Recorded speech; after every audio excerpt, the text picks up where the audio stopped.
I'd like to begin by asking you, it's very clear from all of your writings and all of your work that India profoundly impacted the way that you perceived yourself and yourself in the world. So if you could begin by telling us a little about that, and more importantly, did your own experience with India in your life inspire you to write about the way that India impacted millions of other lives centuries before yours? So I had a particularly untravelled provincial youth. I lived in a very beautiful part of Scotland, and my parents used to look forward to the summer as the time when people came to visit them, and people would drive up from the south and stop off. And so we never went on summer holidays. We just entertained other people. And I was the last boy in my class to go abroad. And so when I, through a whole series of accidents, ended up here at the age of 18, India had, I think, a much more of a kind of nuclear bomb effect on my life than it would someone more sophisticated or who had been to Rome and Cairo or anywhere else. I'd been nowhere, and I arrived in Delhi on the 26th of January 1984, exactly 40 years ago. It totally blew my mind. And I remember on day 2 going to the ISBT at Kashmiri Gate to get the bus up to Dehradun, where I was teaching, and looking out on the ruins of Kutsiabag as the bus pulled out and went off on the road to Dehradun. I think, what is all that stuff? And the walls at Kashmiri Gate, which was still then intact and without the metro station, towering above it. And this sheer quantity of stuff. And later on that same year, when I ended up working in a Mother Teresa home in North Delhi, every afternoon I was free to go and explore around. There was a lovely archaeological survey of India map that I don't think exists anymore, but had all the monuments of Delhi on it. And we just went round with my friend, slowly ticking off one after another of these extraordinary ruins, which then is now often fairly deserted. You get past the first tier, get past the Red Fort and Humayun's tomb, and by the time you're in sort of the Moat Masjid in GK2 or something, there's no one looking at these things, nor at that period was there any books at all in 1984, other than very old, crumbly Raj books by people writing in old peppery kernels, writing in the 1890s. And I remember thinking then, aged 18, that I want to write a book on Delhi. And it didn't happen for another 5 years, but that idea planted early. And this idea also has the Golden Road has a very long genesis. I went with my family to Angkor Wat in 2004, 2005.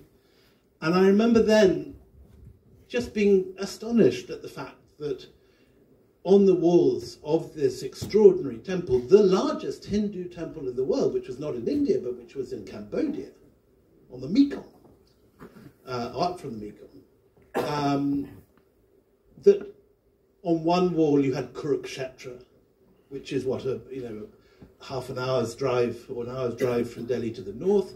There were stories of Krishna in Vrindavan, which is an hour, it was 4 hours, 3 hours to the south. That other stories from the Ramayana were in Ayodhya, which was a train journey to the east. And yet all these stories, which were in a fairly small area of North India, were writ large as heroic stories several thousand miles away to the east.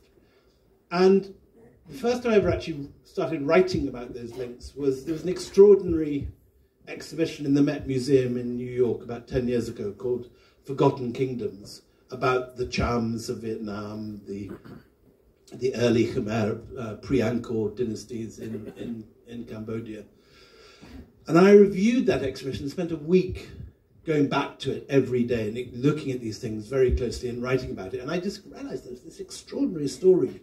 But it also occurred to me that while there was books which talked about that bit of the story, how Indian ideas went to Southeast Asia, they were in different books to what seemed to be the same story when Buddhism goes through Afghanistan to Bamyan, to the Gandharan, wonderful places where all those Gandharan sculptures came from in Peshawar, and then on into Xinjiang, and then eastwards to China, and then this extraordinary fact that an Indian religion, dreamt up in the Gangetic Plains, takes over China.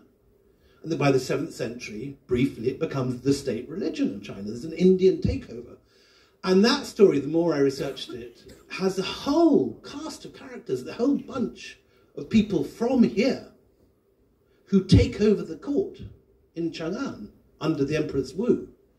And in not just politicians doing politicking, but astronomers teaching astronomy, mathematicians bringing Indian mathematics and ideas of zero. And I got increasingly irritated with the idea of the Silk Road. And we're going to, I think, see some pictures. We're going slightly out of order, but this, incidentally, is a Buddha discovered on the Red Sea coast of Egypt only 2 years ago, the first Buddha found in Egypt. It's sort of Gandharan in style, so Afghan Pak border in style, but carved in marble from what's now Turkey, celebrating the arrival of a sea captain from India, but carved in Alexandria. And it's a cliche that Gandharan art is cosmopolitan, but this piece is off the scale, global already by the 6th century. And wherever you go in this region, you find, we went for Sam found this place somewhere online when we were at Christmas, and I had no knowledge of it before, but a new site called Rajagala in the centre of Sri Lanka, where there's one of the earliest stupas in the world, where the son of Ashoka, Mahinda, is buried, with a Brahmi inscription from that period. And all around Sri Lanka, you get these different, this sensation of radiating waves of Indian influence, which is what the cover, incidentally, tries to. It's a Jain cosmological map, but it's that idea of waves and the successive seas, which are depicted in the cosmology of it, represent, I think, in many ways, the ripples of Indian influence. So this is the kind of classic map that you get in book after book of what the Silk Road looks like. And the idea is that you read over and over again is that east-west contact, going back thousands of years. I've just been doing, as I said, my bibliography, and there's tons of books that talk about the ancient Silk Road, 2,000 years of Silk Road studies, this sort of thing. And this is the map that goes with it in various forms. And basically it starts in Chang'an or Loyang, on the, and sort of, the China Sea, crosses Central Asia, goes to Kashgar, through Samarkand, and finally makes it to Antioch, completely missing out India. Now that is historical nonsense, that map. This is absolutely fine for the 13th century after the Mongol invasions, when there is a single passport can take Marco Polo from Antioch to Xanadu. But it's nonsense in the classical period. And this is what's happening in the classical period, is that it's the west coast of India that's the main organ of east-west contact. There, they've spelt it with a C rather than a K, but Berenike is where that Buddha came from. It's where the Indian sea captains landed. And I recently, since I finished the first draft of the book, came across this map, which is Roman coin hoards. Look at it. So you have all the Roman coins, obviously, within the Roman Empire. Then you get a little flurry in what's now Aden, where the Houthis are messing around at the mouth of the Red Sea. Nothing, virtually, to the east of China, to the east of Afghanistan. Nothing at all in China. There's only been something like 10 Roman coins ever found in China. But look at India. There are coin hoards by the tens of thousands still turning up in Kerala and Waziris and Paducah. And this is what we've forgotten, that India was not just the place from which everything went east, but which was the main trading partner of the Roman Empire. And also Ethiopians. This is I just found in the Chennai Museum last year. It's never been published as far as I know. But look, these are Ethiopian envoys coming to southern India along the same Red Sea trade routes. And the basic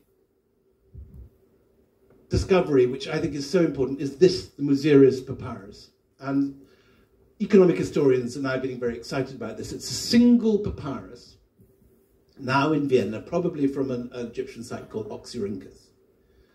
And the data on this is an accidental shipping invoice from a Greek, probably Jewish, shipper in Alexandria doing a deal with a supplier in Muziris, which is now on the outskirts of Cochin. And everything is laid out, what he's exporting, which is elephant tusks, principally, nard, which doesn't sound like much, but it's what, anybody who had to do your biblical studies, it's what Martha rubs on the feet of Jesus in St. Matthew's Gospel. It's a very expensive ointment and perfume. And cotton and silk. And a whole series of books have been written about because it has not just the values of these things, but the amount of money that the Roman state is taking from customs at Berenike. And according to one economic historian, and this is now a figure that's in the Oxford Book of the Roman Economy, a third of the Roman imperial budget, 1/3, everything paying for Hadrian's Wall, for legions on the Rhine, for setting up anti-Bedouin fortresses on the Sahara, a third of the entire budget came from the customs take on the Red Sea, because the value of one shipment is enough to make you one of the richest men in the Roman Empire, according to this document. So in an age when we're beginning to understand the riches of India, and as seeing, as people always have seen, India as a very rich country, these figures show that, as has always been there in plain sight in Strabo, Alexandrian geographer, Pliny, North Italian naval commander from Lake Como, all complaining that the wealth of Italy is debouching out into India. And Pliny, who's this wonderful sort of Puritan, he's a naval commander. You can imagine exactly the sort of naval commander you get in every country. Likes his men to stand to attention.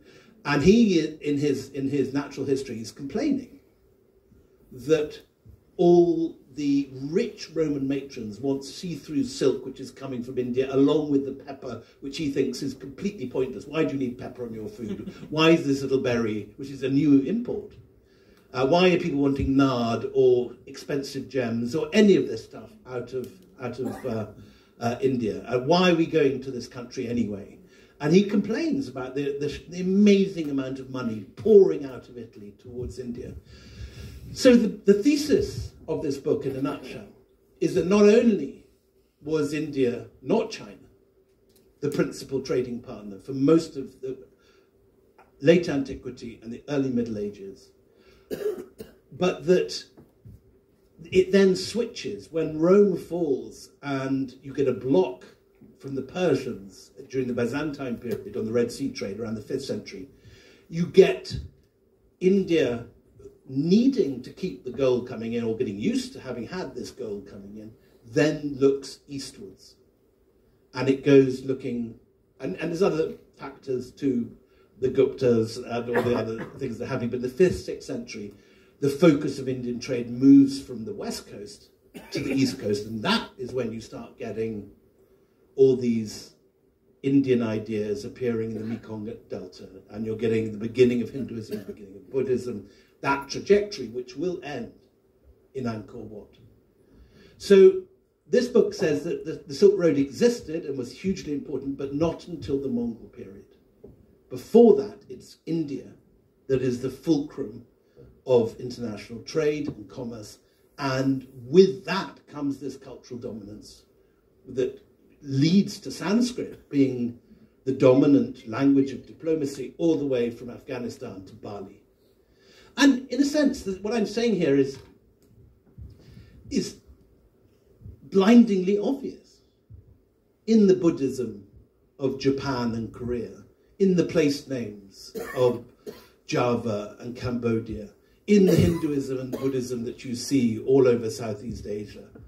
But it's putting it together, and it's saying that we shouldn't be talking about a Silk Road. We should be talking about an Indian-dominated Golden Road, which creates something which I called an Indosphere, an area of Indian influence where India is predominant. And the more you look at the Silk Road, you find that this is, the idea, it's not a medieval idea. It isn't there in Marco Polo. He never mentions it. It's actually invented by a German geographer, von Richthofen, in the 1870s as part of the colonial mapping and mining. It's part of a German plan to build a railway to help extract minerals. And he talks about the Silk Road, the Seidenstrasse, for the first time. It doesn't enter English language until 1936. It doesn't become a popular term until the 1980s. But the Chinese take it. And now it's a fact. You have Silk Road hotels, Silk Road bars, everywhere from Bali through to eastern Turkey. And we swallowed it. But it's not historical for the early period. And we need to recover the centrality of India, not in a sort of jingoistic and tub-thumping way, because another factor, I think, in the reason why we don't know this is that in the 1930s, nationalist historians overstated the case and started talking about Hindu colonies, which never existed, and depicted it as a militaristic move into Southeast Asia. What it is, more interestingly, is a cultural takeover by power of the sheer sophistication of Indian ideas. There's no military conquest of Southeast Asia, just as Greek architectural ideas spread up to Sweden and Iceland and my own Edinburgh. You go to Edinburgh today, it looks like, it's all versions of the Acropolis. In the same way, Indian ideas, by the power of their sophistication and by their attractiveness, ripple outwards in all directions. Wow. Thank you for that, Will.